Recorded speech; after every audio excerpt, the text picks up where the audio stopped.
Young હતા, તમે પણ ક્યારેક ટીનેજમાં હતા એવું યાદ રાખો. આજના મા બાપને એવું થઈ ગયું છે કે એમને એમના બાળકોની ભૂલ સહન જ થતી નથી. So for me I think it's very important કે દરેક મા બાપે એવું યાદ રાખવું જોઈએ કે એ પણ ક્યારેક ટીનેજમાં હતા, એણે પણ કોઈ દિવસ ભૂલ કરી છે, એણે પણ કોઈ દિવસ એમના મા બાપને દુઃખી કર્યા હશે. क्षमा करो અને તમારા બાળકોને ભવિષ્ય તરફ આગળ લઈ જવાનો પ્રયત્ન કરો. इस तरह के कार्यक्रम छात्रों युवाओं के लिए कितना प्रेरणादायी है और यह सांस्कृतिक जड़ों से जुड़ने का कोई मतलब ही नहीं, बहुत ही प्रेरणादायी और होते रहने चाहिए, हो रहे हैं.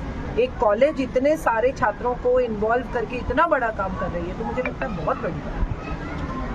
देवकीबा कॉलेज इतना बड़ा काम कर रही है, इतनी कॉम्पिटिशन्स हो रही है, इतने छात्रों की शक्ति सर्जनात्मकता बाहर आ रही है, मुझे लगता है बहुत बड़ा काम है और हर साल एक बार भी हो तो मुझे लगता है बहुत बड़ा.